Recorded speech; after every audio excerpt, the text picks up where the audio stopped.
basically we call them niggas knacks, and why like J-cats, people that can't conduct themselves properly and shit, and would just be speaking wild and loud and obnoxious. Those are the knacks, you feel me? And we didn't really respect those ones, but see, that's the funny thing about, like, there's like two sides to this, because on one hand, you always hear about how the Mexicans behind bars and everything run a very tight program.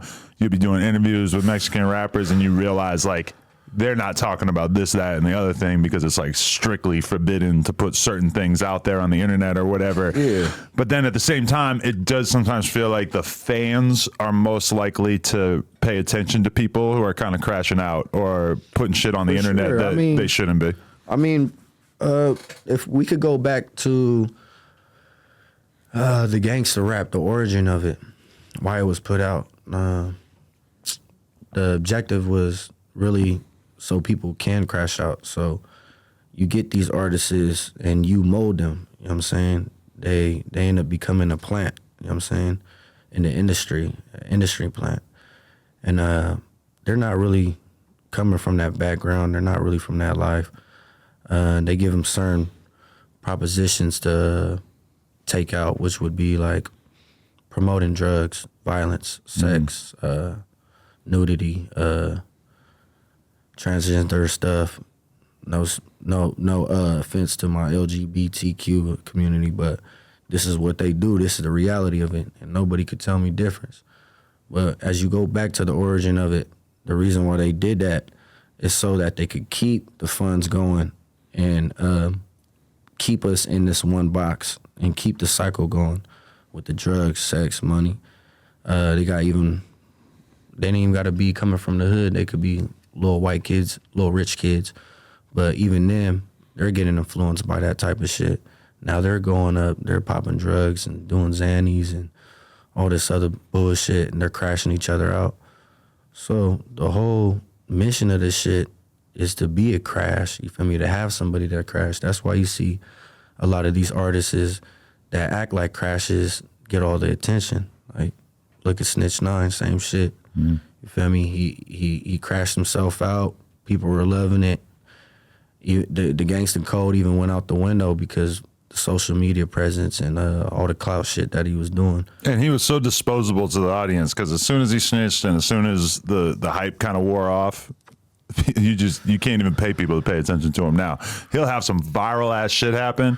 We'll post about it on the Instagram, but I'll be looking at the numbers and it's like, damn, I remember when everything this dude did was getting so many numbers and now not so much. So you see where I'm going with it? It all goes back to, of course, the whole plan is to have people crash out and to be acting a certain way. Of course, people want me to come on here acting donkey, probably getting drunk and talking out my ass.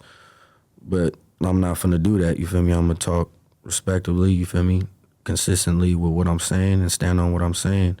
So if the overall goal is to crash out, why would you want, you know what I'm saying, that example for the rest of the generation, like below that? Like, that's weird, you feel me? Because if, like, just for the time, because like how you said that he could post some shit that would have went viral back then, right now, and it flopped.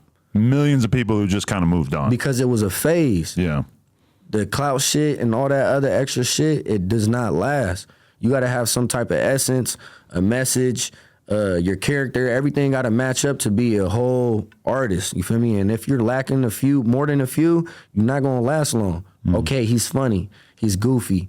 When he goes on, he's like hella funny to be looking at and he's always talking shit. Okay, nobody's going to want to see that 10 years from now. Like, the songs that you make, if you're making certain songs that don't got no type of weight around it, you feel me, or no type of positive message, is that same song going to live 10 years from now? No, it's going to die out because it didn't have no essence. Right. Yeah, because I mean, being a rapper in general, like from day one, if you're a gangster rapper, you have like a big decision to make because like the most gangster thing, like if you're Eazy-E back in the 90s, it's like if you really want to be a gangster, you probably should not be a rapper. You know, the attention you're going to get from being a rapper is for sure going to limit whatever street activities you got going facts. On. So it's like but then these artists kind of have that contrast where you see rappers all the time talking about shit that could easily get them locked up, and they're just kind of counting on the idea of the cops not being so in tune to see it or whatever. Yeah, well, shit. Me as an artist, like, I look at it like there's two ways you could go about it. Like, first of all, storytelling. It doesn't mean that you necessarily did it. It could mean that you witnessed it yourself, you've been around it, and you actually seen it. You know what I'm saying? So it's like you have a right to speak on that subject. You feel me? But you're telling it from a third sense. You know what I'm saying? It's an art of storytelling. You know what I'm saying? Everybody knows that. You feel me? You're telling a story. You know what I'm saying? You're plotting it out. You're letting people know how something went down and what the overall objective was of it. People's feelings. You're explaining that in your lyrics. You feel me? So at the end of the day, that's how I look at what I do, you feel me? Not everything has to be something that I did. It just might just be storytelling. I'm talking about a story that I know of or seen or heard in the hood. Or, yeah, heard in the hood. So you being from a Mexican hood, is it more open for you in terms of working with black artists? Are you like more limited by the politics in terms of the Mexican side of things, or is it the same shit with the black artists? My loved ones on that side, you know what I'm saying?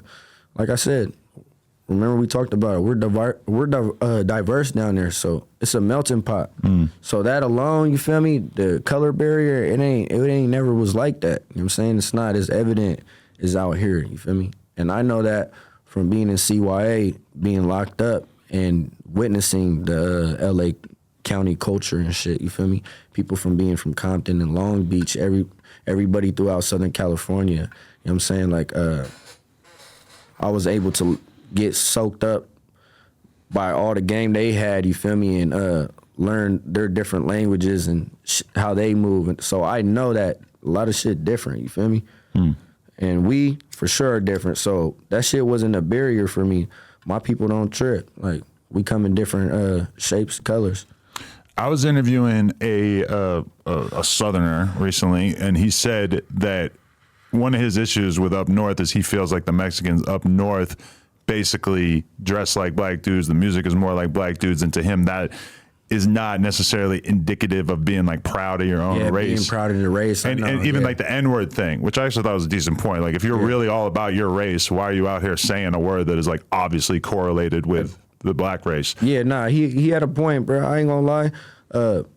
I would expect that response from a person like that if you're from out here. And if this is really all you know, I'm not gonna hold you accountable for that, because this is what you know. And this is what you see from over there.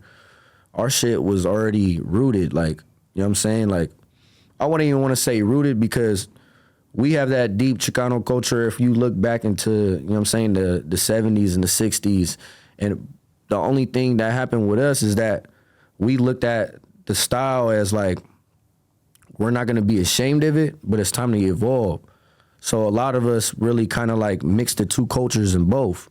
Because a lot of us had neighborhoods where we grew up in where it was blacks right there. And we didn't funk with these niggas out there. You feel me? It was more like we all kicked it.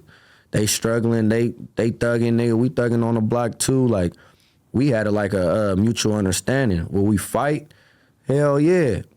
There might be a couple of little bang outs or whatever, but for the most part, it was never super racial like that, where it was like, them is Mexicans and woo woo. Like, everybody know, especially where I come from, Sacramento, it's a melting pot. So you got every color in that bitch. But that go back to what I was originally saying, is that we formed the two cultures together, you feel me? And we felt like that was the only way to really evolve. Like, you know what I'm saying? Like, yeah, those are our deep roots, but we're with these niggas 24/7, you feel me? And we ain't funking with these niggas like y'all do. You know what I'm saying? We know now that now that time has evolved and shit doesn't change. A lot of the black and Mexican funk ain't as like super like how it was. But like I said, I was in YA, so I seen how it was. They used to call me all types of N-words and all types of shit. So I'm like, you can't tell me anything about anything, because any of my people, we go up in there and shit, like, we was mostly cool with the blacks. You know what I'm saying? A lot of the homies, I want to say this too. when I say we evolving, I always want to say like Sacramento and Bay Area and Stockton and places like in the closer Central Valley area. As you get closer to like deep Central Valley, like Fresno and Porterville and Visalia, they barely started evolving too. So I would say they had like a little standoffish too, because certain homies would go get locked up and they'd be like, you fools are from Sac? Like, you're from the Bay? And you could tell we're different, you feel me? Like, I guess we're the ones that really had that, like, multilingual type shit going on.